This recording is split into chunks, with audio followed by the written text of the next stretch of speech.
Boa tarde a todos, senhoras e senhores conselheiros, doutor André, nossa secretária Ana Maria. Vamos ver se a gente tem uma tarde hoje mais calma, né? A de ontem foi muito densa, muito cheia de detalhes para a gente pensar. O cansaço mental, quando chega no finalzinho da tarde, 6 horas, a gente fica com um cansaço mental imenso, né? Ana, nós temos aí resoluções para serem aprovadas? Temos, presidente. Por favor, pode fazer a leitura.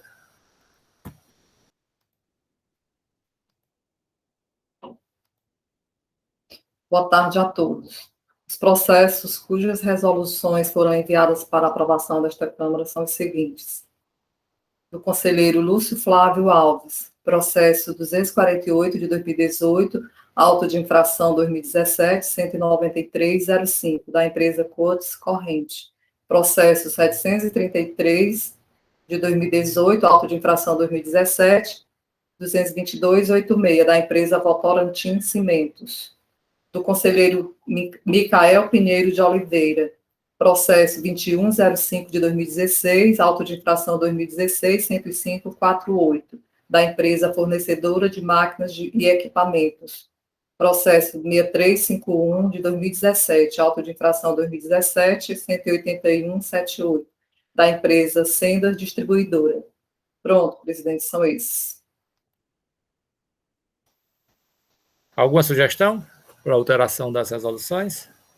Sem sugestão, as resoluções ficam tidas como aprovadas na sessão de hoje. A ata, alguma sugestão de alteração? Sem sugestão, a presidência também dá a ata por aprovada.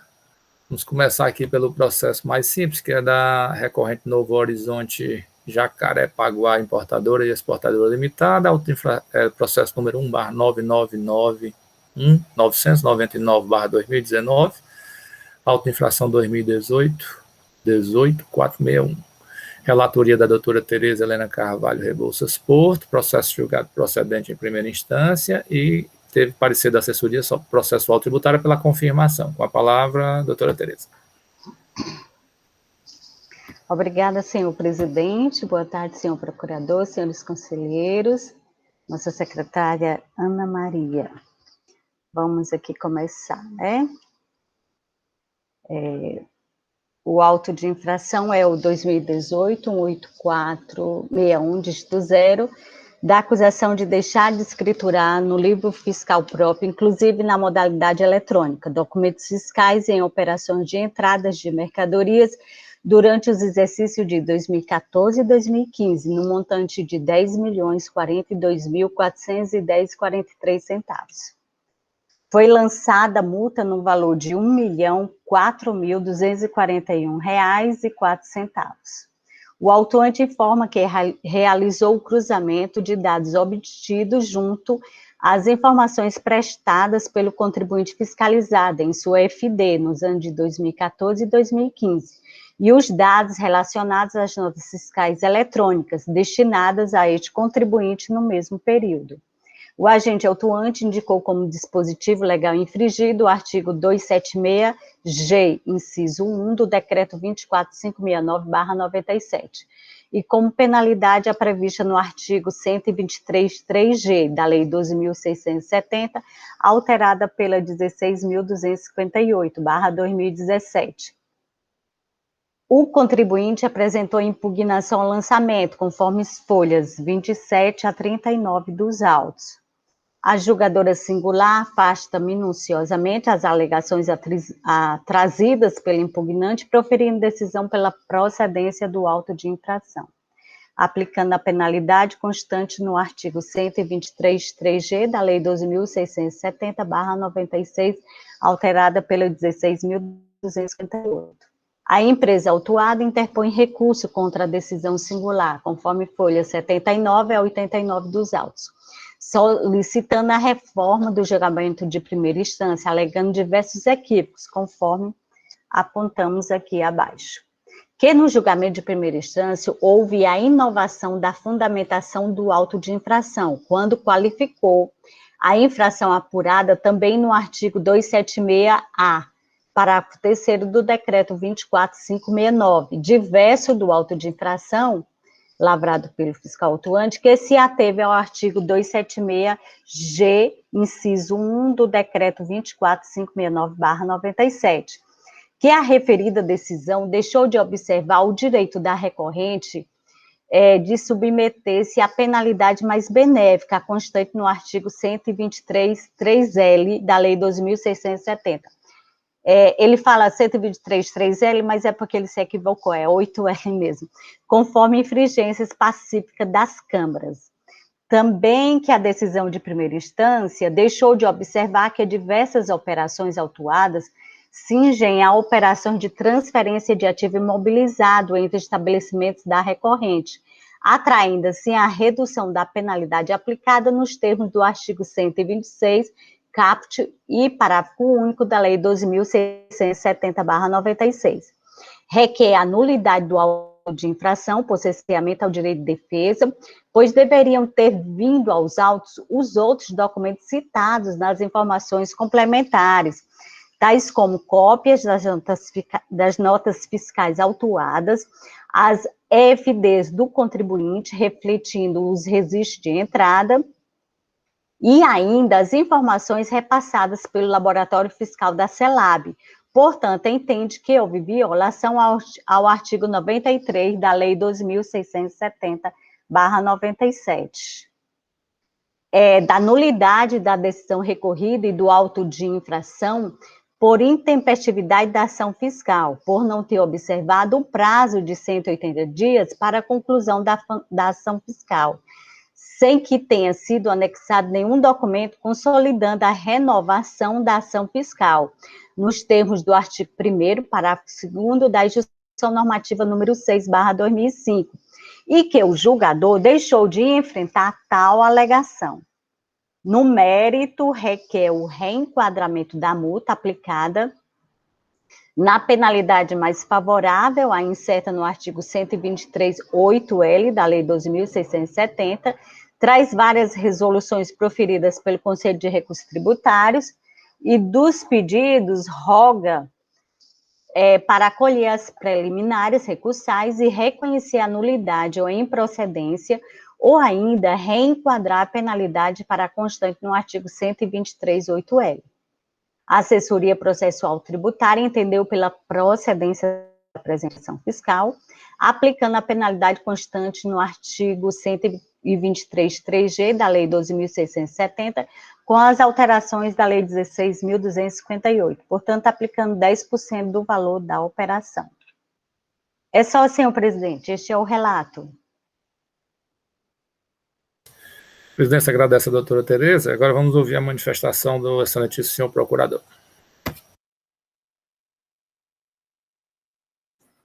Obrigado, senhor presidente, senhora secretária, senhoras e senhores conselheiros da terceira Câmara, boa tarde a todos.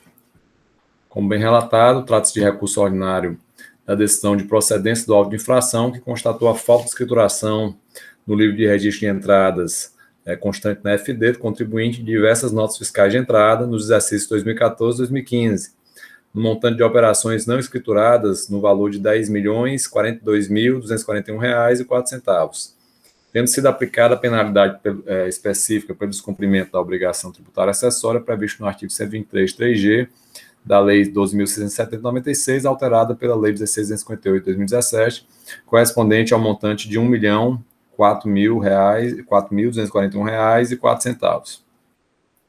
A infração foi comprovada através do cruzamento dos sistemas corporativos do fisco com o FD do contribuinte, verificando que diversas notas fiscais a ele destinadas não foram escrituradas. Existe planilha indicando todos os documentos fiscais que deixaram de ser escriturados na FD, com todos os seus dados essenciais, com destaque para as respectivas chaves de acesso.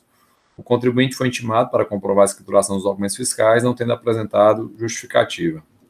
A metodologia de fiscalização utilizada está amparada no artigo 818 do Regulamento do ICMS, e a obrigatoriedade da escrituração da nota fiscal de entrada no livro de registro de entradas integrantes da FD consta nos artigos 269, 276A, parágrafo 3º, 276G, inciso 1, do Decreto 24.569/97. O contribuinte, no seu recurso, ele inicialmente alega a nulidade de decisão recorrida, por entender que houve inovação na fundamentação do auto de infração, ao ter sido indicado na decisão o artigo 276A, parágrafo 3º do Decreto 24.569, de 97, que não havia sido indicado originalmente no auto-infração.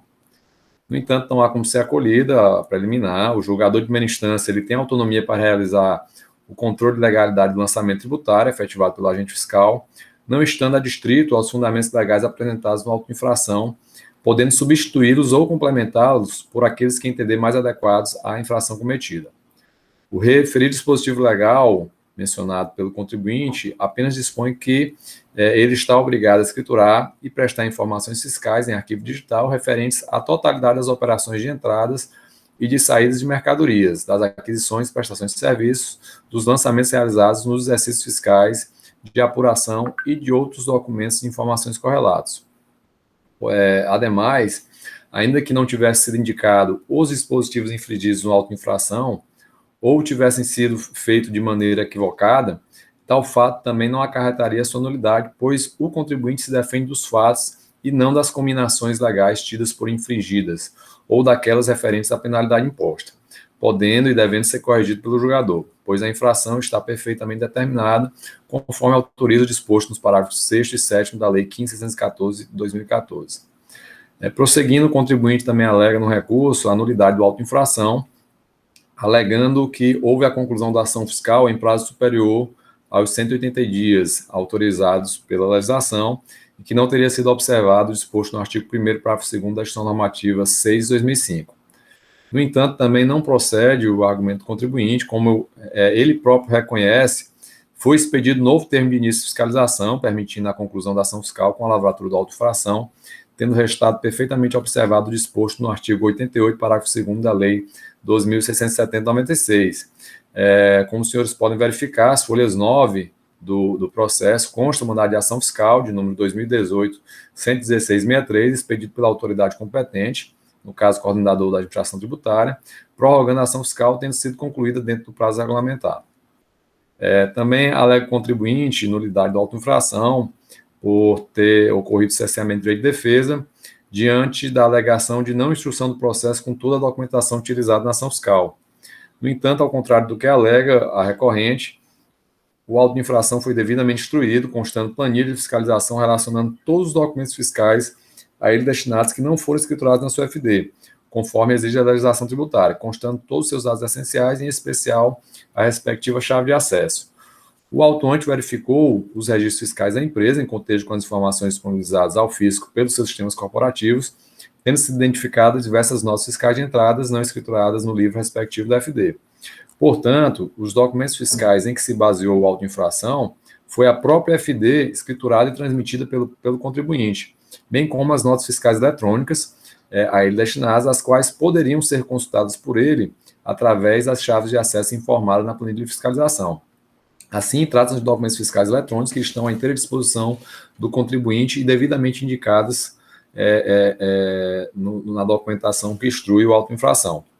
Portanto, a recorrente teve plena compreensão dos fatos infracionais que lhe são imputados, permitindo-lhe, como de fato fez, o pleno exercício do direito de defesa e contraditório, promovendo a impugnação específica de diversas questões, denotando a sua plena compreensão do lançamento, não havendo qualquer prejuízo para a sua defesa. O contribuinte ele não faz defesa de mérito, não nega que não deixar de ser escritado nas fiscais, mas questiona ainda acerca da penalidade aplicada. E, nesse sentido, ele alega que diversas operações referem-se a transferências de ativo imobilizado entre estabelecimentos do contribuinte e que, portanto, ensejaria a aplicação do artigo 126, caput, parágrafo único, da Lei 2.670/96.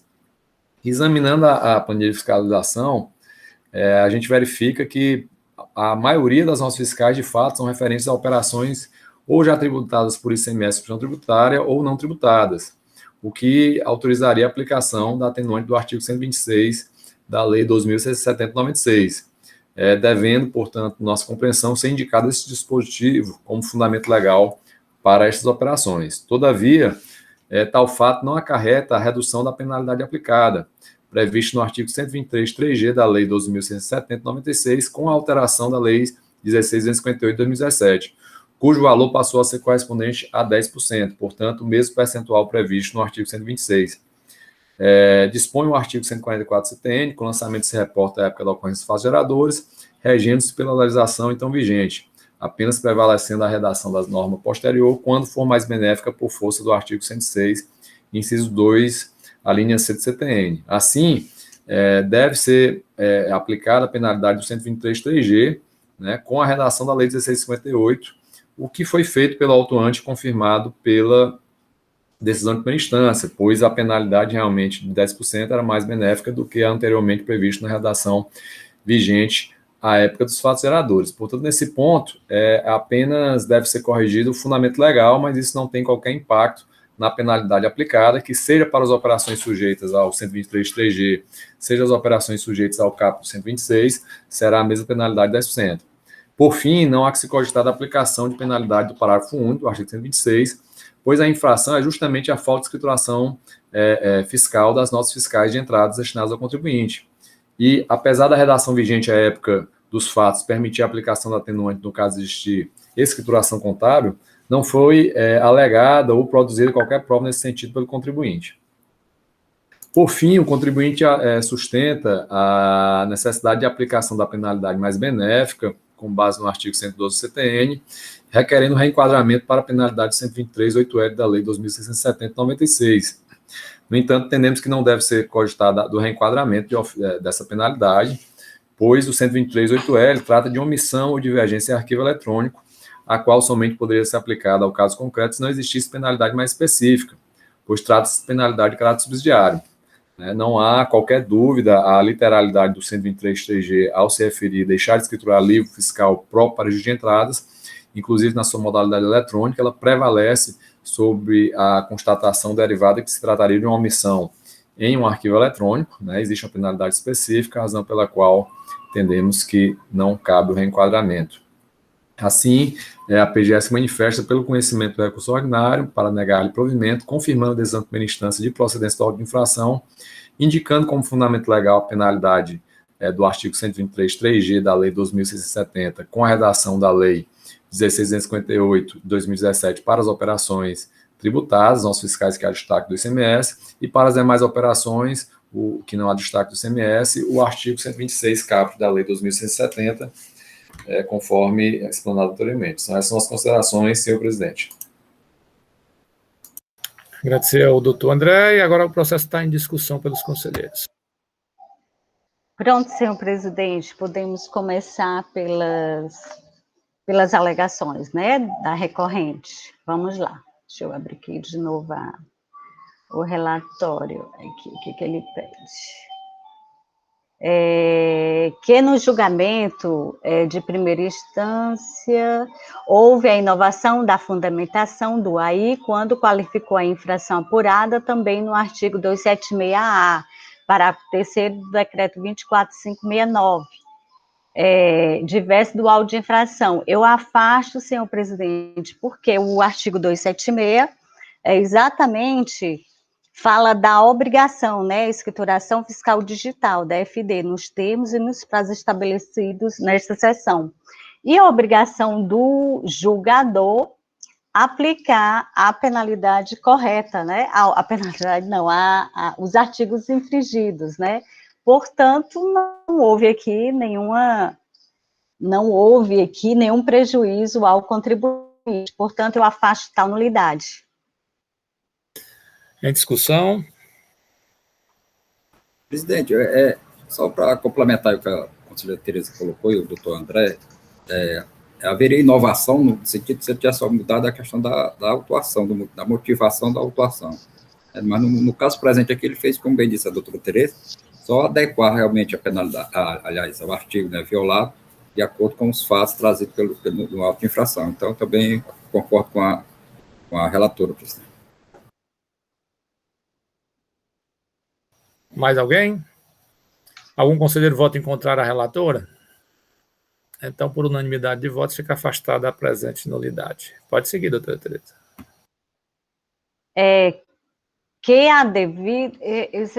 a referida decisão, que ele está falando aqui, que a decisão de primeira instância deixou de observar o direito da recorrente a submeter-se à penalidade mais benéfica, a constante no artigo 123.3L, mas ele quer dizer aqui a 8L. Eu também afasto, eu acho que essa alegação não tem nem muito sentido, porque, num caso aqui, a julgadora entendeu pelo 3G, né? Então, ela não tirou nenhum direito aqui do contribuinte, não. Então, eu também afasto, senhor presidente. Em discussão? Algum conselheiro vota em contrário à relatora? Presidente, Diga, doutor Ricardo. eu acho que essa parte aí, presidente, está bem disseminada aqui na Câmara já, né? Os entendimentos. Doutor Ricardo, mas o senhor entendeu o que é que o contribuinte está dizendo? É porque eu coloquei ponto a ponto das alegações da recorrente. Ele está dizendo que a julgadora não aplicou o 123.8L, mas é porque ela entende pelo 3G, entendeu? Foi isso que ele quis dizer. Ele só foi isso. Tanto é que o doutor André nem citou isso, porque foi logo no início do recurso e eu acho que nem foi também tão interessante. Tanto é que foi confundir, né, doutor André? Porque, só para complementar aí, doutora Tereza e doutor Ricardo, porque, pelo que eu entendi lá, ele coloca logo isso aí como se fosse no começo, nas preliminares, como se fosse até uma nulidade, o fato do julgador não ter, né? Mais ou menos isso. Pois é, uma penalidade que é aplicada já em várias, né, decisões e não tem aplicado. Mas, como bem disse a doutora Tereza, aí é uma questão da convencimento da julgadora. Da julgadora. E depois ele vamos aplicar aqui, mas só que não agora, né? Mas depois ele pede, nos pedidos, mais à frente ele pede também. É porque eu quis falar tudo. Depois vamos agora para o próximo, né? Não, vamos. Algum conselheiro é contrário à relatora? Então também fica afastada a nulidade suscitada aí pelos motivos que a relatora acabou de fazer, ok? Certo. Ele requer a nulidade do auto de infração por cerceamento ao direito de defesa, pois deveriam ter vindo aos autos os outros documentos citados nas informações complementares, tais como cópias das notas fiscais autuadas, as FDs do contribuinte, refletindo os registros de entrada e ainda as informações repassadas pelo laboratório fiscal da CELAB. Portanto, entende que houve violação ao artigo 93 da Lei 2.670, né, que diz que todos os documentos devem ser anexados ao auto de infração.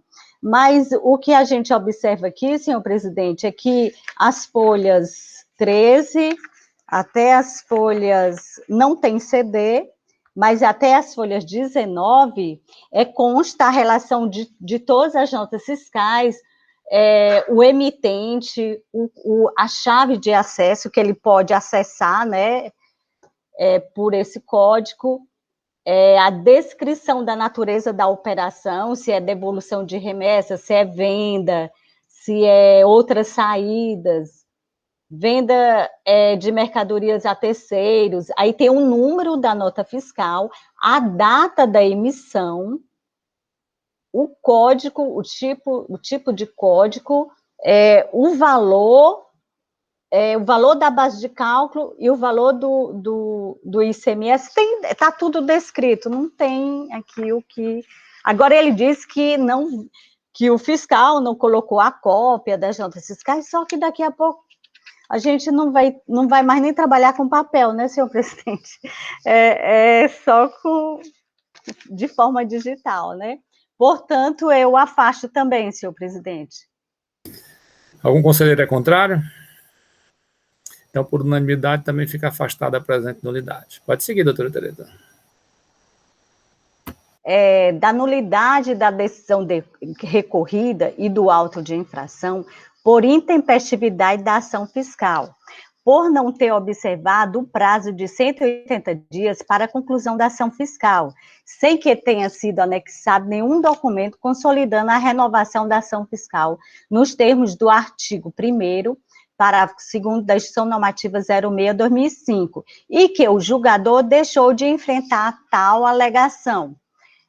Senhor presidente, eu afasto também, porque, de fato, houve dois mandatos da ação fiscal, foi o 2018-02297, assinado pelo pelo Dr. Gustavo de Albuquerque, que é orientador da SESEC, e houve mais adiante, em outubro, o mandato da ação fiscal 2018-11-663, assinado pelo coordenador da administração tributária, que foi pelo Rafael Gonçalves Zidan, né, que assinou, que é o coordenador hoje, né, da administração tributária. Portanto, é um reinício da ação fiscal, tudo de acordo com a nossa legislação prevê. Então, eu afasto. E quanto que a julgadora não afastou, também eu afasto. Aqui nas folhas 73, aqui, as folhas 73, a julgadora diz assim: no que diz respeito ao questionamento de ato ser nulo pelo fato de que não vier aos autos nenhum despacho ou documento dando conta das circunstâncias e aprovação da renovação da ação fiscal, sem observância ao disposto no artigo 1º, que eu acabei de citar, ela traz o seguinte, que o parágrafo 2º, que diz que esgotado o prazo previsto no parágrafo 1º desse artigo, sem que o sujeito passivo seja cientificado da conclusão dos trabalhos, poderá ser emitido novo ato designatório para continuidade da ação fiscal. Portanto, o prazo da ação fiscal pode ser prorrogado até o do artigo 1º da Lei 13.537/2004, que alterou o dispositivo correspondente da Lei 12.670/96. Portanto, a julgadora afastou, sim, tal alegação. Algum conselheiro quer discutir? São duas nulidades, uma por extemporaneidade, prática de ato fora do prazo, e outra por omissão da julgadora singular na apreciação desse quesito. Doutora Tereza, de forma inteligente, juntou os dois, porque não adianta de discutir a mesma coisa duas vezes, né? Até porque ele junta mesmo os dois. Ok? Algum conselheiro é contrário à relatora? Todo mundo entendeu? A presidência agradece. Pode seguir, doutora Tereza. Aí, como o doutor André mencionou, no mérito ele não traz nada, né? Ele não fala que... Só que ele requer o reenquadramento da multa para a penalidade mais favorável do artigo 123.8L da Lei 12.670.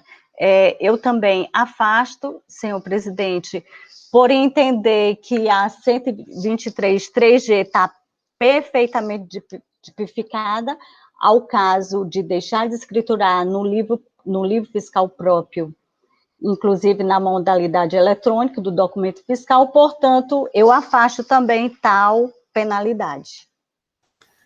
E vou pela procedência do auto de infração. Votando, doutor Alexandre. Todo respeito ao entendimento do doutor André, doutora Tereza, eu vou pela parcial procedência, senhor presidente, aplicando o 123.8L, da forma como já temos feito aqui nos processos anteriores.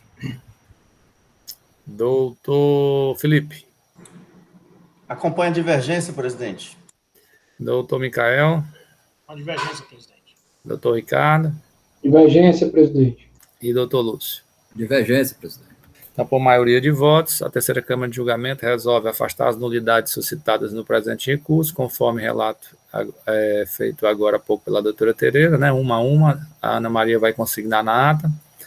E, no mérito, resolve dar parcial provimento ao recurso para reenquadrar a penalidade para incerta no 123.8L, contrário aqui à manifestação, contrário ao parecer da assessoria processual tributária e à manifestação em sessão do senhor procurador, que se manifestou pela procedência da acusação. Fica designado para a lavratura da presente resolução o doutor Alexandre Mendes por ter proferido o primeiro voto vencedor. Ok? Divergente e vencedor. Ok, senhor presidente, obrigada. Vai para você, já 2, né, Alexandre? Ao processo do doutor Alexandre, que é o processo número 1/270. Da opinião da doutora Tereza, prazer. Alexandre já tem esse processo já quase desenhado aí. Processo de número 1/270/2019, auto de infração 2018-16241, recorrente IMI-Farma, Produtos Farmacêuticos Cosméticos S.A., recorrido célula de julgamento de primeira instância, Relator conselheiro, doutor Alexandre Mendes de Souza, processo julgado procedente em primeira instância, e recebeu o parecer da assessoria processual tributária pela confirmação. Com a palavra, doutor Alexandre. Em seguida, a gente vê a possibilidade de fazer a junção dos demais, ok? Ok. Boa tarde, senhor presidente. Boa tarde, doutora Aninha, que eu não dei boa tarde a ela, a doutora Tereza e aos demais conselheiros aqui presentes, já tinha dado a meu boa tarde. Como bem anunciado, o presidente anunciou, a empresa a Imifarma, produtos farmacêuticos, se eu não me engano, é a Extrafarma, né? Essa empresa aqui é a Extrafarma. Ela foi autuada por omissão de entradas, foi feito um SLE no exercício de 2014 e foi constatado uma omissão de entrada com a base de cálculo do montante de R$ 2.700.334,54. Foi aplicado a multa de 17%, no valor de R$ 459.056,19 e multa de R$ 810.099,16. Artigo infringido 127 e a penalidade 123.3S da Lei 12.670/96. Nas informações complementares, o autuante informa o seguinte, que foi solicitado ao laboratório fiscal os dados da pré-auditoria, sendo remetido a ele, aí os arquivos, ele cita os arquivos aqui que foram emitidos, que são as notas fiscais, dos itens de produto e de códigos. Aí ele informa o seguinte, que ao analisar os dados fornecidos pela pré-auditoria, constatamos divergência entre os códigos dos itens informados na VFD e os códigos dos itens informados nas notas fiscais. Sendo então emitido um termo de intimação, ele cita o termo 2018-05997, para que a empresa retificasse o SPED fiscal do período fiscalizado, compatibilizando os códigos de tabela de produtos com a FD com as da nota fiscal. Que não obteve resposta da mesma quanto à retificação da solicitação, e tampouco as planilhas da memória de cálculo do ICMS-ST. Aí efetuou o saneamento da tabela de produtos, consistindo na exclusão de 2 caracteres inseridos nos códigos dos itens do SPED. Aí ele compatibilizou os códigos da tabela de itens e utilizou para a emissão das notas fiscais eletrônicas. E com essas alterações, ele efetuou o levantamento e detectou a divergência, como já citado, de R$ 2.700.330,54. O contribuinte comparece aos autos e a primeira argumento dele é a alegação da inclusão dos sócios no polo passivo da obrigação tributária relativa à cobrança do auto de infração. E alega que é inapropriado, pois não houve dolo nem fraude da parte dos diretores para que fossem incluídos no polo passivo, né? E também ele alega da presença de erro material, que no mérito da lavratura do auto, ele alega que há erros na relação do fator de conversão, e ele apresenta um CD, as folhas 77, que depois eu vou apresentar para os senhores, né? Esse CD, ele demonstra as divergências que ele viu, da quantidade que entrou em caixa e saiu em unidade, e ele vai fazendo e demonstra as diferenças que existem, né? E, por último, ele alega o caráter confiscatório da multa. Ele entende que a multa é abusiva.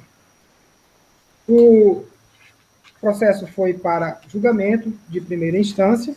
A julgadora afastou esse pedido de inclusão, como já de praxe faz, que a autuação foi feita no nome da empresa e não no nome dos seus sócios, né? E afasta esse pedido. Com relação a esse erro material, eu vou só ler um trecho em que ela faz menção a esse fato. Ela diz o seguinte: primeiramente, vale destacar que o levantamento fiscal, a qual se amparou a ação fiscal, constitui-se um método investigatório devidamente previsto na legislação, precisamente no artigo 92. Nesse entendimento, conclui-se que é insubsistente o argumento apontado pela defesa, pois, em análise ao auto de infração, informações complementares e o relatório totalizador de estoque, verifica-se que o agente fiscal detalhou todo o procedimento adotado elencando no levantamento os códigos de unidade de cada produto, como também a quantidade omitida, identificando ainda o cálculo do imposto devido ao objeto da omissão. Portanto, dando pleno conhecimento dos motivos ensejadores da autuação.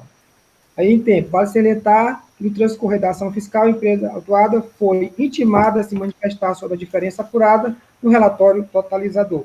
Com relação ao caráter confiscatório da multa, ela também entende cabível o argumento sustentado pela defesa, também afasta esse argumento. E pugna pela procedência da acusação fiscal. O contribuinte retorna aos autos, agora com recurso, e no recurso ele faz as seguintes alegativas, rebatendo a acusação fiscal.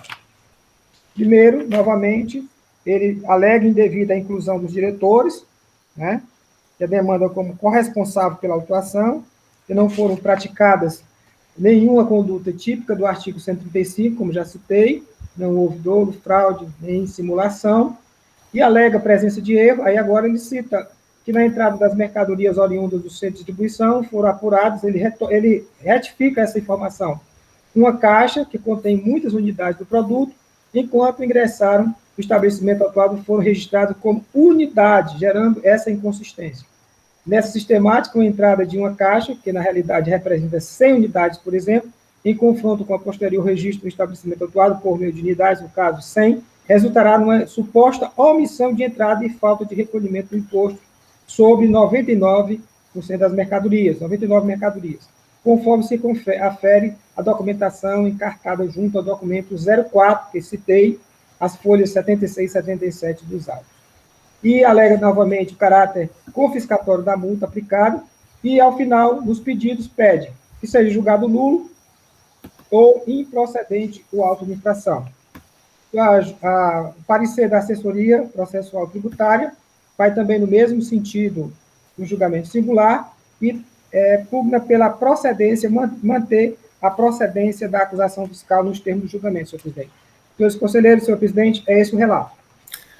A presidência agradece ao doutor Alexandre, né, pelo relato claro, bem preciso, e me parece que o processo do doutor Ricardo, salvo engano, muda o ano e os valores, né, de lançamento.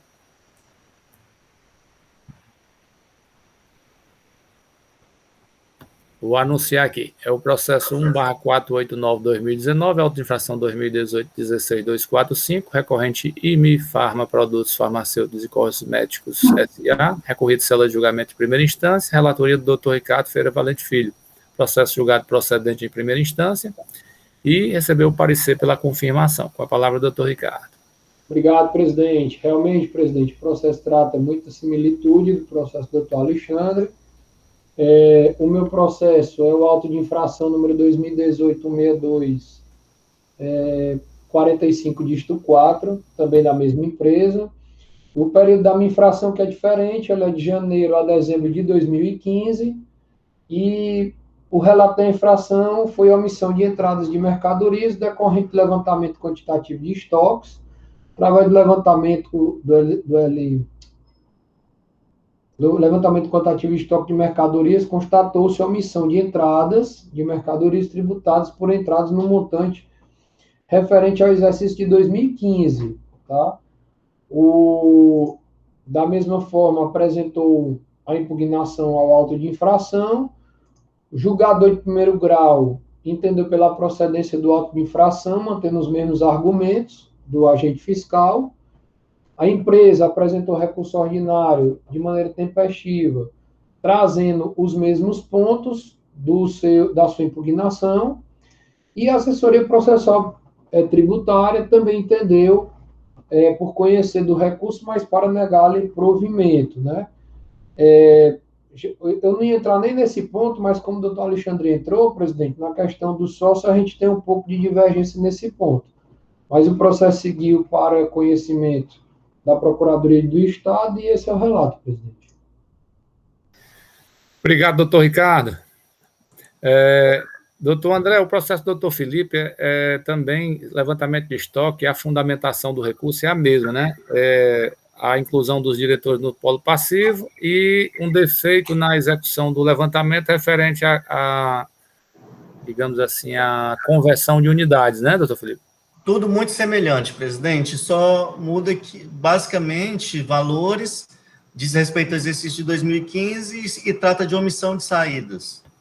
Então, vamos lá. Processo número 1/1488, auto-infração 2018-16247, recorrente Imifarma Produtos Farmacêuticos e Cosméticos S.A., recorrido célula de julgamento de primeira instância, relatoria do conselheiro Dr. Felipe Augusto Araújo Muniz, também foi julgado procedente, também recebeu o parecer pela procedência. Com a palavra, Dr. Felipe. Obrigado, presidente. Boa tarde a todos.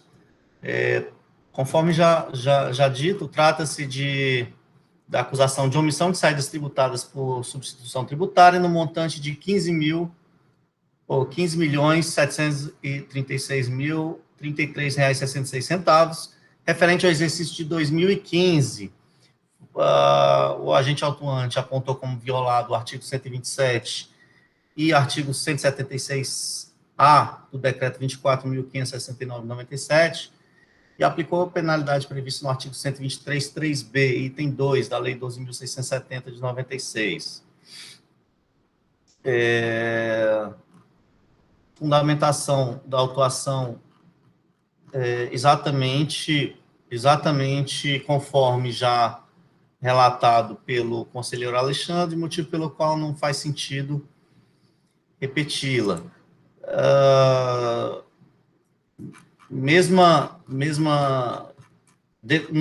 Em matéria de defesa, os mesmos pontos trazidos, né, a questão de exclusão dos sócios do polo passivo e, no mérito, o contribuinte ele traz a questão de erro em relação à utilização do fator de conversão. A mesma coisa. O que difere basicamente é que nesse processo não existe alegação de caráter confiscatório, mas nos demais pontos exatamente a mesma coisa. O processo em sede de julgamento de primeira instância, também com os mesmos fundamentos já lidos pelo doutor Alexandre, foi utilizado pelo julgador singular para chegar à conclusão no final de procedência da autuação.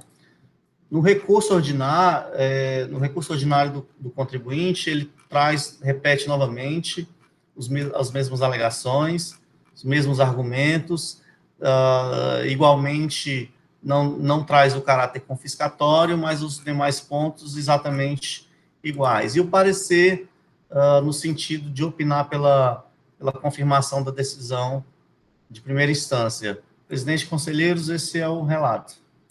A presidência agradece ao doutor Felipe. Vamos ouvir agora a manifestação do excelentíssimo senhor procurador. Obrigado, senhor presidente. Renovo os cumprimentos a todos. Indo aqui objetivamente ao relato dos processos, como vimos, são recursos da mesma empresa. O primeiro auto de infração relatado pelo conselheiro Alexandre trata de uma omissão de entrada, de recurso da decisão que confirmou a infração de omissão de entrada, decorrente da aquisição de mercadorias sem notas fiscais sujeitas à tributação por substituição tributária, verificada através de lançamento quantitativo de estoque no exercício 2014, em operações no montante de R$ 2.700.330,54, tendo sido lançado imposto, devido no valor de R$ 459.056,19, e aplicada a penalidade pelo descumprimento da obrigação tributária acessória prevista no artigo 123, 3S da Lei 16.670/96, alterado pela Lei 16.258/2017, no valor de R$ 810.099,16. O segundo auto, relatado pelo conselheiro Ricardo, também trata de uma omissão de entrada, né, só que em relação ao exercício 2015, divergindo os valores lançados, obviamente, o montante de operações foi de R$ 4.215.195,57, tendo sido lançado o imposto no valor de R$ 716.583,24, e aplicar a mesma penalidade no montante de R$ 1.264.558,67. Já o último auto de infração, relatado pelo conselheiro Felipe, é uma omissão de saída, também de mercadoria sujeita à substituição tributária, referente ao exercício 2015, no montante de operações no valor de R$ 15.736.033,66, e nesse caso, tendo sido lançada apenas a penalidade pelo descumprimento da obrigação tributária acessória, previsto no artigo 123, 3b, item 2 da Lei 16.670/96, também alterado pela Lei 16.258, no valor de R$ 1.573.603,37. E conforme informações complementares dos autos de infração, o levantamento quantitativo financeiro mensal das mercadorias considerou os estoques inicial e final do exercício fiscalizado, informados na FD do contribuinte, considerando todas as notas fiscais de entrada e saída de mercadorias compreendidas no CFOPs que envolvem movimentação física de mercadorias, né? Diante da constatação do autuante de divergência entre os códigos dos itens informados na FD e aqueles informados nas notas fiscais eletrônicas, a empresa foi intimada para retificar a FD, compatibilizando os códigos da tabela de produtos. No entanto, o autuante não obteve resposta da empresa, assim também como não foram entregues as planilhas de memória de cálculo do ICMS substituição tributária recolhidas no exercício, que foram inicialmente solicitadas no termo de início de fiscalização. Sendo assim, o autuante realizou o saneamento da tabela de produtos, mediante exclusão de caracteres inseridos nos códigos dos itens da FD, e na sua compreensão, compatibilizando esses códigos da tabela de itens utilizados para a emissão das notas fiscais eletrônicas. O método de fiscalização adotado pelo agente está comparado no artigo 92 da Lei 12.670, 96, e a obrigatoriedade da emissão de notas fiscais de saída, que é o caso do último auto de infração, está previsto no artigo 127, 169, 174, 176A e 177 do regulamento do ICMS. Já em relação às omissões de entradas, a obrigação tributária ela está prevista no artigo 139 do regulamento do ICMS. E os argumentos dos recursos são comuns, né, são idênticos, né? O primeiro argumento trazido nos recursos do contribuinte refere-se à alegação de indevida inclusão dos diretores no polo passivo do auto de infração como corresponsáveis. Como os senhores sabem, entendemos que esse argumento ele não pode ser conhecido, né? Esse pedido do recurso não pode ser conhecido, uma vez que a pessoa jurídica não tem legitimidade para defender direito ou interesse dos seus sócios, né? Uma vez que não há autorização legal para tanto, conforme é expresso o artigo 18 do Código de Processo Civil, aplicado subsidiariamente ao processo administrativo tributário. Ademais, ainda que assim não fosse, verifica-se que a autuação foi exclusivamente da empresa, não tendo havido apuração da responsabilidade tributária de terceiros, e em especial dos diretores. O nome dos diretores constam nas informações complementares apenas para fins de identificação dos representantes legais da pessoa jurídica. Então, por essas razões, a Procuradoria entende que essa questão não há como ser acolhida. No mérito, o contribuinte ele defende que houve erro material na lavratura dos autos de infração, uma vez que teria ocorrido equívoco na utilização dos fatores de conversão, pois haveria divergência das unidades utilizadas para registrar as respectivas entradas, bem como saídas, no caso de uma auto de infração, decorrente das remessas pelo centro de distribuição de mercadorias em caixas e ingresso no estabelecimento autuado em unidades. E, de fato, a gente verifica que nas informações suplementares, o autuante ele constatou existir divergência entre os códigos dos itens informados na FD e aqueles informados nas notas fiscais eletrônicas, inclusive intimando o contribuinte para retificar o seu SPED fiscal. No entanto, não foi atendida a intimação e, assim, o autuante informou que teria realizado o saneamento dessas divergências. É certo que os registros fiscais de entradas, saídas e de estoques devem obedecer à mesma nomenclatura, código ou unidade de medida. No entanto, verifica-se que o próprio autuante reconheceu a existência de divergência de dados que, caso não corrigidos, poderiam comprometer o resultado do levantamento do estoque.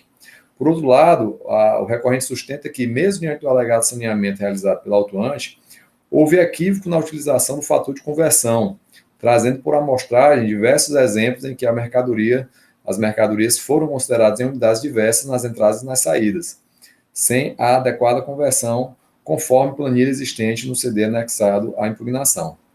De start, tendo sido constatado equívoco na escrituração da FD, conforme atestado pelo autuante, e diante do princípio da verdade material, a mesma não poderá ser considerada sem a realização das efetivas correções e ajustes, ainda que não tenha sido atendida a oportuna intimação do contribuinte no decorrer da ação fiscal, pois a divergência nas unidades medidas entre as entradas e saídas distorce o resultado do levantamento quantitativo de estoque. Então, nessa compreensão, senhores conselheiros, senhor presidente, e diante do pedido do contribuinte, a Procuradoria entende que deve ser deferida a perícia requerida para que seja verificado o alegado erro na utilização do fator de conversão e, se for o caso, sejam realizados os necessários ajustes no levantamento quantitativo de estoque. Já aqui, adiantando em relação às demais matérias, o contribuinte alega tão somente, adicionalmente, o caráter confiscatório da multa. No entanto, quanto a esse argumento, entendemos que não há como ser acolhido, a multa foi aplicada nos atos limites da lei estadual, sendo vedada ao órgão administrativo de julgamento afastar sua aplicação ou reduzi-la com base em falta de proporcionalidade ou razoabilidade sob a alegação de caráter confiscatório vedado pela Constituição Federal, pois isso implicaria inadmissível controle difuso de constitucionalidade vedado expressamente pelo artigo 48, parágrafo 2º da Lei 16.514 de 2014. Quanto ao mérito, o levantamento quantitativo de estoque é um método fiscal adequado, eficaz para apuração das infrações imputadas ao recorrente, está amparado na legislação, no artigo 92, ele se baseia em princípios matemáticos, onde o estoque inicial mais entradas deve ser igual ao estoque final mais saídas, e aí, sendo positivo ou negativo essa equação, vai caracterizar a omissão de entrada ou omissão de saída. No caso, não se pode atacar a eficácia do método, mas no caso específico, o contribuinte ele não discute o método, e sim a maneira como ele foi aplicado, uma vez que não foi considerada a regular conversão das unidades medidas de mercadorias, o que teria distorcido o seu resultado. De fato, ele traz alguns exemplos, razão pela qual entendemos que é cabível, sim, a conversão em perícia para essa verificação. Então, nesse sentido, a Procuradoria se manifesta pela conversão do julgamento em perícia, para que seja verificado o alegado erro na utilização do fator de conversão em relação às mercadorias constantes da planilha apresentada pela recorrente, e, se for o caso, sejam realizados os necessários ajustes no levantamento quantitativo de estoque. Caso não acolhido o pedido de perícia do contribuinte, no mérito, a gente tem ainda a alertar para a necessidade de correção do fundamento legal da penalidade, uma vez que, conforme o artigo 144 do CTN, o lançamento deve se reportar à época dos fatos geradores da obrigação tributária regentes pela legislação então vigente. No caso, o fundamento legal da penalidade foi feito com base nos dispositivos legais alterados ou incluídos pela Lei 16.258, de 2017.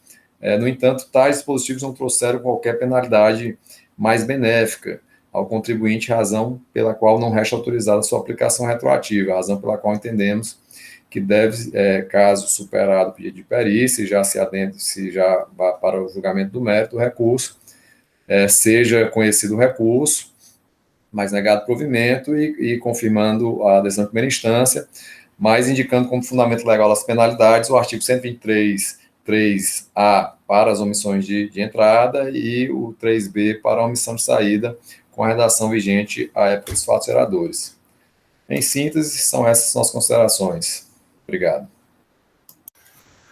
Agradecer ao doutor André, e, como bem enfatizado pelo senhor procurador, as únicas questões que estão, digamos assim, que foram trazidas pela parte, é a questão da responsabilidade dos sócios, e a parte da conversão, digamos assim, da conversão de unidades, né, que ele está questionando, as remessas do CD, centro de distribuição, para a empresa, e que essas conversões de unidades não teriam sido feitas adequadamente pelo auditor.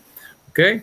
Em discussão. Bem, senhor presidente, já que eu iniciei o relato, eu queria logo a gente discutir, afastando logo o pedido a exclusão dos sócios, já que há entendimento aqui que não há nenhum prejuízo à parte nesse sentido. Se eu quiser colocar em votação. Acho que o doutor Ricardo vai fazer aí o contraponto aí, né, doutor Ricardo? Presidente, a gente já defende isso há muito tempo, que deve ser, sim, acolhido o pedido da parte nesse sentido, por vários motivos, presidente, vários motivos. O primeiro motivo é que a própria Secretaria da Fazenda reconheceu esse erro.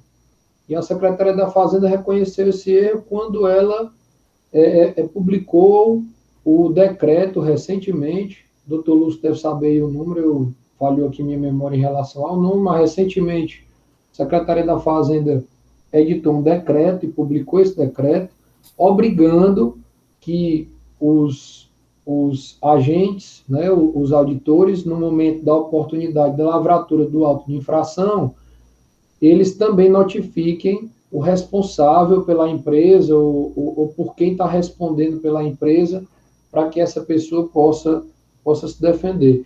E esse limbo, presidente, ao qual o contribuinte pede aqui, é um limbo importante. Ninguém pode simplesmente não conhecer disso e rejeitar o pedido do contribuinte, por vários motivos. O contribuinte está aqui querendo se defender como corresponsável das acusações que estão sendo impostas. A partir do momento que o contribuinte ele solicita o pedido para isso, aí os julgadores entendem que ele não tem competência para isso, porque não existe procuração para esse fim. E não existe procuração para esse fim porque ele não foi notificado. Quando chega aqui no limbo do contribuinte pedir a exclusão da pessoa física, não se pode conhecer, porque não se pode fazer pedido ilegítimo em nome de uma procuração que está sendo proferida pela pessoa jurídica para ser pedido em nome da pessoa física. No entanto, a gente está aqui diante de uma questão de ordem. Entendo eu que seja até mesmo uma questão de ordem pública, porque o contribuinte ele não vai ter o direito de se defender como pessoa física, abre aspas, corresponsável, e vai pular toda a etapa do administrativo e vai responder um processo judicial. E quando isso é feito, quando finaliza o processo administrativo, a Procuradoria do Estado, e aí me permita todas as venhas, sem dó e sem piedade, ela ingressa com a execução fiscal no nome da empresa e coloca no polo passivo o nome dos sócios. Esses mesmos corresponsáveis que estão aqui agora pedindo para saírem do processo, para serem excluídos. E é esse o problema que se enfrenta hoje dentro do âmbito administrativo e judicial e que os jurisdicionados enfrentam, tá certo? Inclusive, eu já tomei conhecimento que existem algumas ações judiciais e que o juiz entendeu nesse sentido, excluindo do polo passivo da ação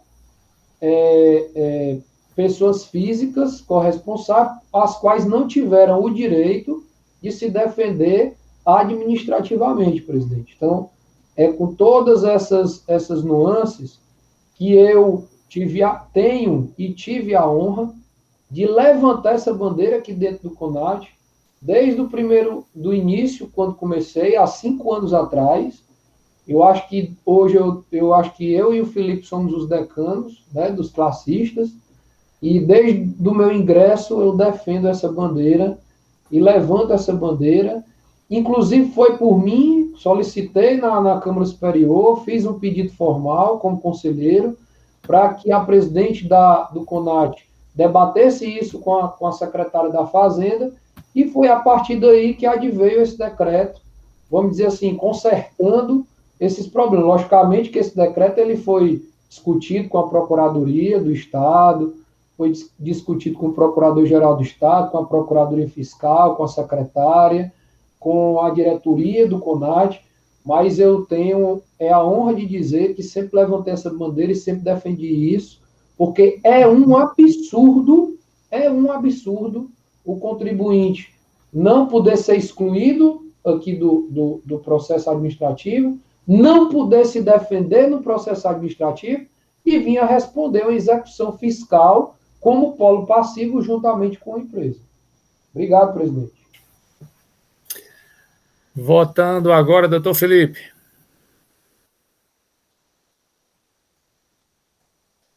Já está sendo a votação, presidente? Doutor Alexandre votou. Doutor Ricardo fez a exposição de motivo e votou. Se Vossa Excelência quiser fazer a exposição de motivo e votar, a gente segue. Senão... Não, eu acompanho o voto do doutor Ricardo. Aí, seguindo agora, né, os 3 relatores votaram, a gente volta para a sequência, que é o doutor Micael. No processo do doutor Alexandre, presidente, eu voto com o primeiro divergente, né, que é o doutor Ricardo. Eu voto pela exclusão. Acredito que fica mais fácil, presidente, a razão do voto, né, pela exclusão do sócio. Mas você quer que vote um por um? Não. É porque, como são entendimentos diferentes, presidente, o doutor Ricardo tem um entendimento, o doutor Alexandre tem outro, o doutor Felipe tem outro, fica difícil eu, que sou o próximo, dizer que se eu vou com o relator, se eu vou sem o relator, porque cada um tem um entendimento diferente, né? Não sei se o presidente... Se eu me fiz... O doutor Felipe não vota junto com o doutor Ricardo, não? Vota. Eu voto pelo acatamento do pedido do contribuinte. Isso. E aí, qual seria a dificuldade da gente juntar os 3, doutor Ricardo? Não estou entendendo. É porque o doutor Alexandre não vota dessa forma, presidente. Aí vale para os 3 processos o voto dele, não? Vale, mas aí eu digo, eu vou com o relator. Quem é o relator do processo? São os 3 ao mesmo tempo? Pois vamos lá, para facilitar, vamos lá. Votando só o processo do doutor Alexandre. Doutor Alexandre. Aí eu vou com o primeiro divergente. Primeiro divergente. Isso. Votando agora a doutora Tereza. Doutor Lúcio.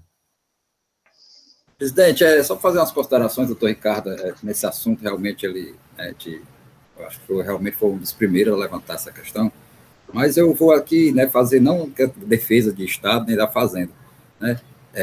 Quando foi criada essa discussão, eu fiz parte lá da comissão, lá que o doutor André estava presente também, em várias reuniões, mas a gente tem que dividir, né, determinadas situações. Quando foi criado o decreto é o 33.059 de 2019, e foi criado um termo de imputação. Esse termo agora vai dizer que o sócio A ele é responsável por isso, por aquilo, o sócio B é responsável por isso, por aquilo. No momento, né, eu não vejo absurdo, porque está se lavrando alto aqui em nome da pessoa jurídica, né, consta lá o nome do sócio, mas em nenhum momento aqui foi colocado que sócio A, B ou C teve essa participação. Por isso que fica até difícil de julgar. Antes desse termo, o professor não tinha como julgar a participação do sócio, porque não existia a imputação de responsável para sócio. Não dizia que o sócio A fez a conduta B e o sócio B fez a conduta A. Então, não tinha como a gente julgar. Agora, quando os processos chegaram com esse termo, o termo vem circunstanciado, né? Tem o anexo lá no decreto, tem o anexo, e vai dizer, o autuante vai ter que dizer a participação de cada sócio e a conduta de cada de acordo com o CTN. Aí sim nós vamos julgar, o julgador de primeira instância vai ter que se debruçar dentro da fundamentação dele, num capítulo lá dizendo, ó, o sócio A tem participação, ele não pode ser excluído, o B pode ser excluído. Mas nesse momento, com esses processos que estão aqui, não existe esse termo, não existe essa conduta para o sócio, por isso que eu vou, continuar defendendo, sim, que não pode ser excluído sócio, porque o ato foi lavrado em nome da pessoa jurídica. Com todo respeito ao doutor Ricardo, eu acho que realmente ele foi um dos, né, que levantou essa bandeira, né, e veio surgir justamente esse decreto, não questão de erro, acho que para dar mais segurança, sim, com o documento agora formalizado. Presidente, só para... Não é nem contrapondo o doutor Lúcio, né? Só para deixar só um pequeno esclarecimento. Também não é tentando mudar o entendimento de ninguém, não. É só para deixar exposto mesmo a linha de raciocínio. Eu acho que o doutor Lúcio está certo realmente quando ele fala que aqui em nenhum momento foi apontado como responsável a pessoa física, né? Nem os corresponsáveis. O que eu vejo muitas empresas pedindo em relação a isso é uma espécie de salvo-conduto, né? É como se a empresa estivesse prevendo que, ao finalizar o processo administrativo, e ela perdendo esse processo administrativo, esse processo vai virar uma execução fiscal no âmbito judicial, e é nessa oportunidade onde o nome desses corresponsáveis são incluídos como passivo, polo passivo, das demandas judiciais, das execuções fiscais. A Procuradoria, quando ela ingressa com a execução fiscal, ela não ingressa só contra a empresa, não. Ela ingressa contra a empresa e os sócios. Então, esse pedido de exclusão é como se fosse um salvo-conduto para impedir que a Procuradoria, ao ingressar judicialmente, seja evitado dela inserir o nome dos sócios como corresponsáveis, como polo passivo dessas demandas judiciais. Então, doutor Lúcio, é só para deixar explicado que esse pedido de exclusão dos sócios no âmbito administrativo é para salvaguardar que a Procuradoria não possa e fique impedida de incluir o nome desses corresponsáveis no polo passivo da demanda juntamente com a empresa. O que eu entendo do pedido é isso, doutor Lúcio, é só para deixar explicado, mais respeito, posicionamento e entendo o que o senhor disse. Mas daí, doutor Ricardo, tem um problema aí que o doutor André, acho que com certeza tratará melhor que eu, a questão da competência. Aí o terceiro não vai ter essa competência de mandar, de dizer que a Procuradoria não pode, né, todo determinado sócio, incluir ou excluir, que ninguém tem esse, nos autos aqui, ninguém tem esses elementos. Quem vai ter lá é a Procuradoria com mais, né, com mais detalhe, com mais profundidade, né, fazendo uma busca com mais proficiência. Então, é questão até de competência também. Vamos lá. Alguém ficou sem votar? Doutora Tereza? Isso, doutora Tereza, presidente. Pois é, voltei não, presidente. Agora sim. Nós estamos no primeiro, né, que é o doutor Alexandre, não é isso? É. Pronto, eu vou com o relator, presidente. Então, no presente processo, em relação ao pedido da parte da indevida inclusão dos diretores no polo passivo da demanda como corresponsáveis pela autuação, consignado o empate da votação, né, tendo votado a favor doutor Alexandre, doutor Lu, a favor da exclusão doutor Ricardo, doutor Micael e doutor Felipe, e os demais votado contrário ao pedido, a presidência se manifesta nos seguintes termos. O pedido da parte para que se reconheça a indevida inclusão dos diretores no polo passivo da demanda. O auto de infração não inseriu nenhum dos diretores no polo passivo da demanda. Quem se der o trabalho de fazer a leitura da peça do auto, né, contribuinte identificado no auto de infração é o contribuinte Imifarma, certo? Imifarma Produtos Farmacêuticos e Cosméticos S.A. A intimação, que também consta do auto, é direcionada única e exclusivamente também ao contribuinte Imifarma. Em momento algum, os sócios foram intimados a responder por qualquer responsabilidade no presente auto de infração. No julgamento administrativo, não pode este órgão, tá certo, emitir salvo-conduta. Eu respeito, eu sou a favor da tese do doutor Ricardo de que não se inclua sem a devida responsabilização, conforme o decreto 33059 definiu, né, sem que haja a lavratura do termo de imputação de responsabilidade tributária para cada responsável, né? Se não houver essa lavratura do termo dizendo a extensão, né, a matéria e o crédito atribuído pela prática de ato doloso ou danoso ao Estado, aí sim, aí nós teríamos a inclusão de um dos contribuintes no polo passivo. Mas no presente caso, o julgamento cinge-se apenas a análise do lançamento feito em nome do contribuinte, pessoa jurídica. Então, por essa razão é que a presidência afasta o pedido da parte, não por entender que seja inoportuno, mas que seja extemporâneo aqui em relação à atividade que nós desenvolvemos, que é o do julgamento administrativo. Ok? E agora, seguindo em relação ao segundo pedido. Sim. O caráter confiscatório da multa, senhor presidente, também afasta, antes de entrar no mérito. Algum conselheiro é contrário ao relator aí? Esse assunto já é tão debatido, né? Senhor presidente, com relação aos afastamentos, eles sejam aproveitados para o meu processo do doutor Felipe também, né? Porque o doutor Micael suscitou aí uma questão, aí a presidência resolveu fazer um processo e depois vai perguntar se todos concordam em replicar a decisão por demais. Fica mais fácil. Senhor presidente, com relação ao mérito, eu acato a sugestão do doutor André, da Procuradoria, que o processo seja convertido em perícia, para que seja analisado o fator de conversão dos produtos que foram elencados pelo julgador, pelo autuante. A defesa apresenta, sim, uma tabela, vou até mostrar aqui para os senhores.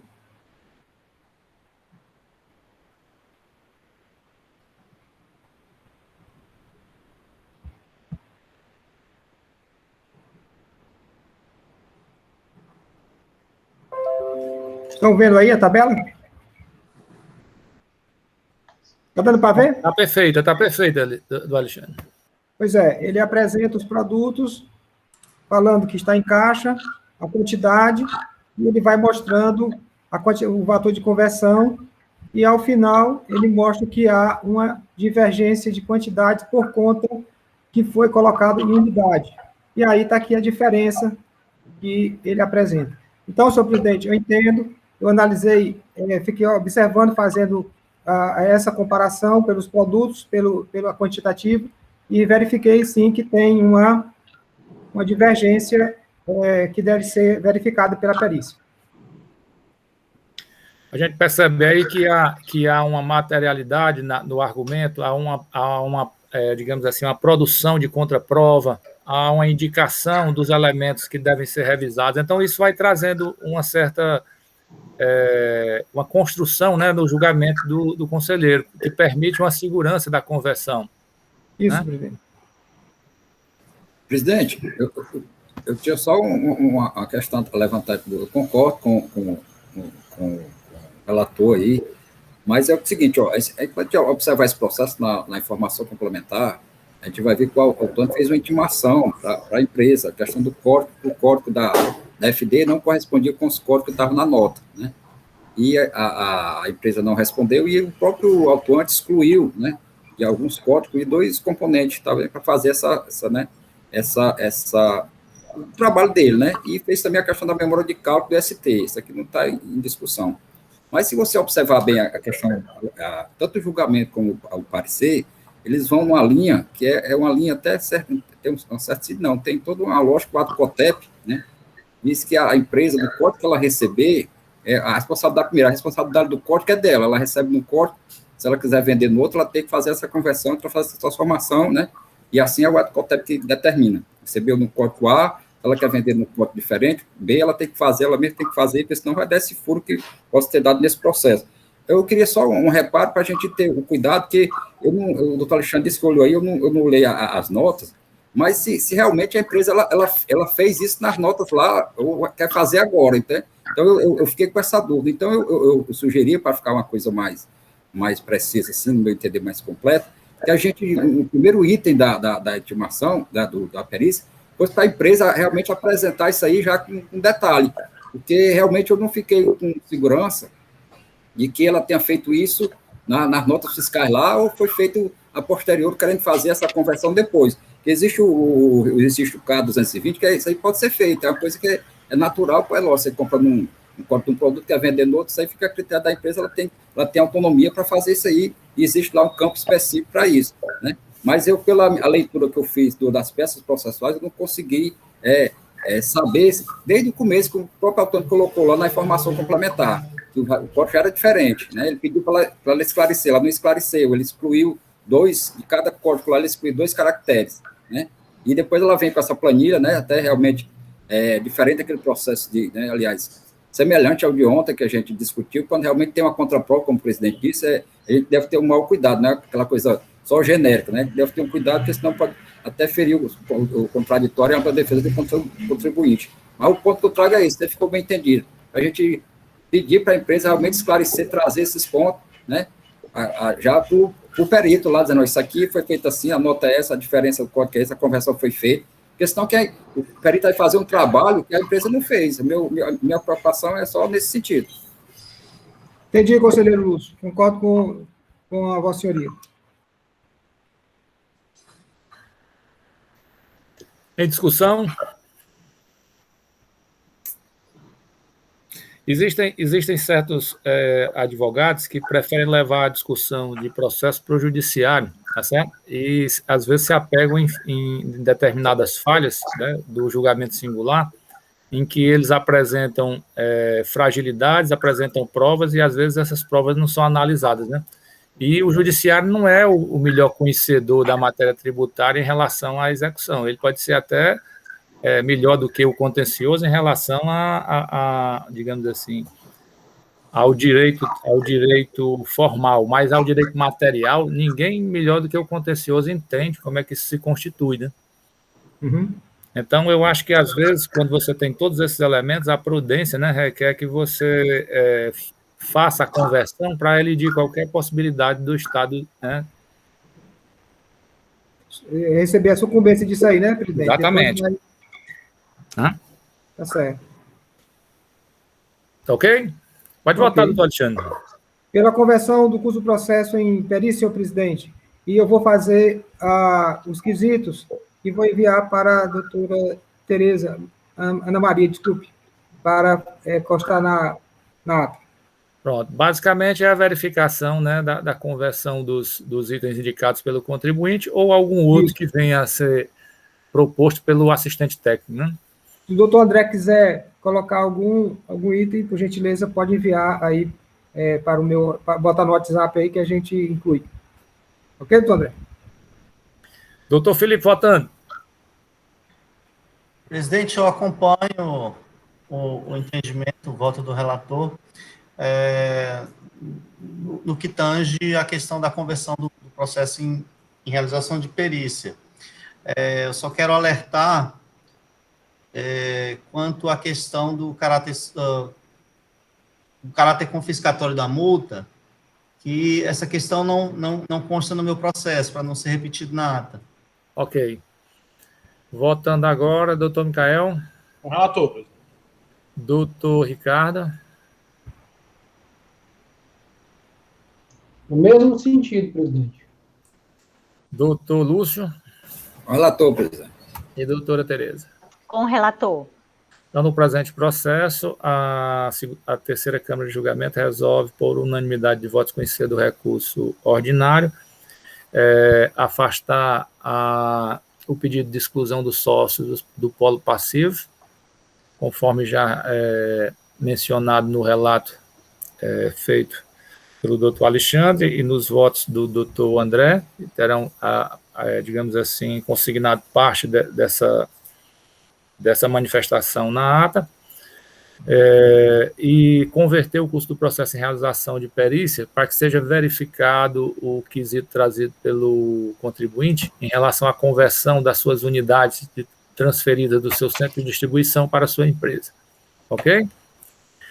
Para a gente ter uma certa coerência, os outros dois processos, eles se referem ao mesmo contribuinte, ao mesmo ato designatório, ao levantamento similar, e o pedido feito no recurso ordinário é idêntico, né, ipsis literis, né, está transcrito